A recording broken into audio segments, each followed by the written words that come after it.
Good morning, students. Are you ready for the class today? Yes, I hope you will be ready with your note and pen for taking the notes, isn't it? So, this grade 8 computer science, we are going to see the same chapter 1 from the previous class continuation.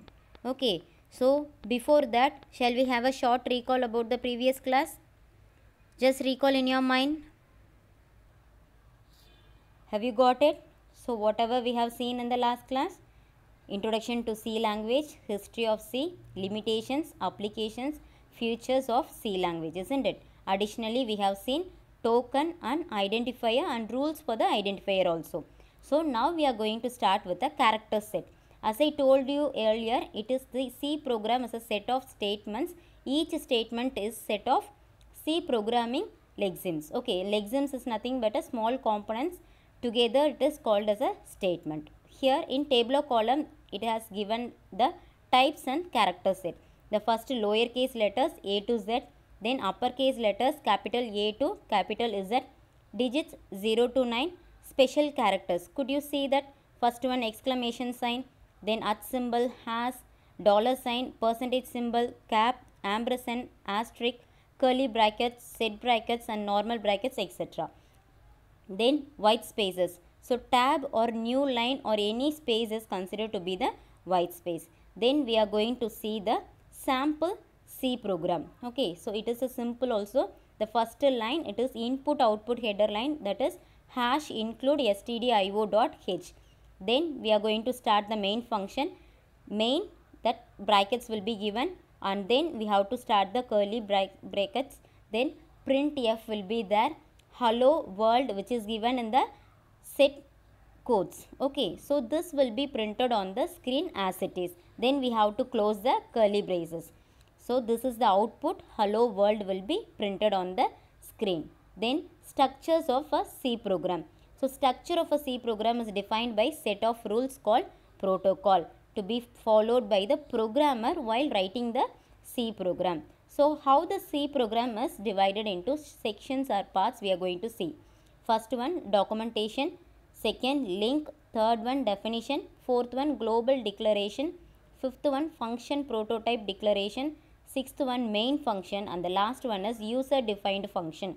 So these are the 7 sections which are present in the C program. Let me see this in description. Section, first one, what is that?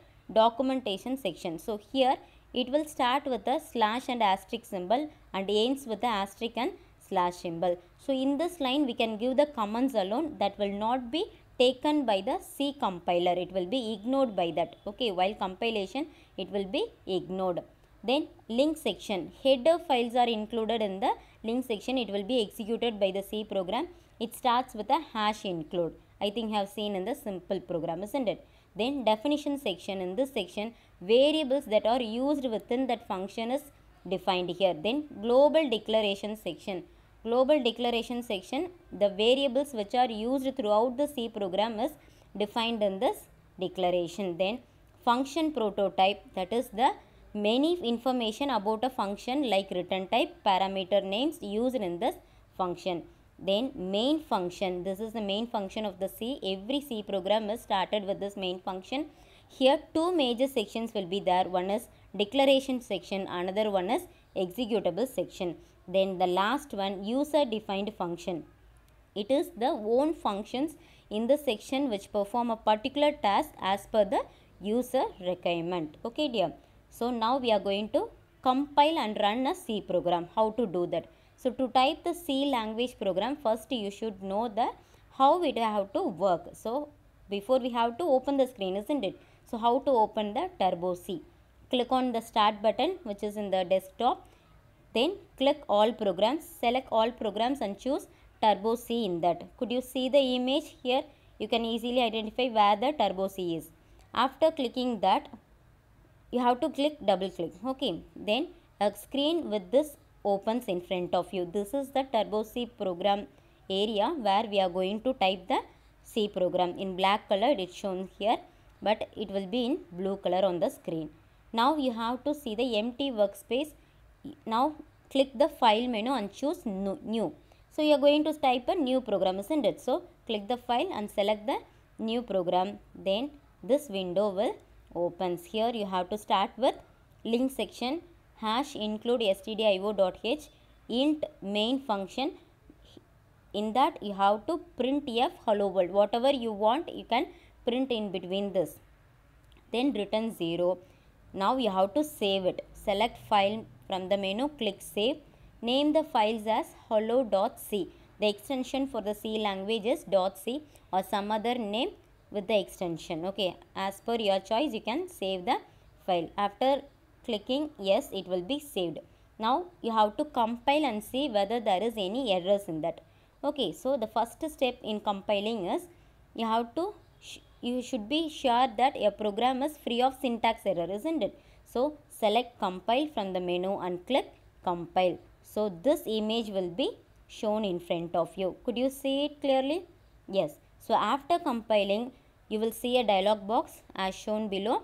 If the compilation is success, you will get a success message, or else if there is any error, the error message will be given. Could you read it? Main file hello.c, compiling editor hello.c. So lines, how many lines it is compiled, any errors, it will be displayed here. Okay, so this is the screenshot of the error compilation. Here 2 errors are displayed. So we have 2 errors in our program. So printf hello world, printf thank you. You may run the program only after a successful compilation. So how to run a C program after a compiler? So to run a program you may select run from menu and click run. So this is the step-by-step process to run a C program. Here you see, if we click run, a pop-up menu will come down. Here Control plus F9 is a shortcut for that. So click that run option. Now you will see the output screen as shown below. Could you see that what we have given in the program? Hello world and thank you. So this is displayed in the program. So this is how we are going to type the C program and execute, compile it, and after execution how the result will. So these are some objective questions. You no need to answer because the answer is given there itself. Now come to the activity section. Could you see this? Yeah, this will be helpful for you. Yeah, complete this crossword puzzle. Could you see number 1, 2, 3, 4. Take a note and draw this in the note. So this will help you to write, and this is the clues for this. So I am a rectangle in a flowchart. What do I represent? What is the rectangle box name? So when you want to show a decision making step, you can use this box. So these are the clues. One by one you have to read out. So while running the video, just pause in this area and draw the lines first. Then see the clues and find out the answers. Okay dear. So these are the some activities given additionally for you. So better you do the first crossword puzzle, then next class we will be revising all this. Okay dear. So I hope you understand the class. We will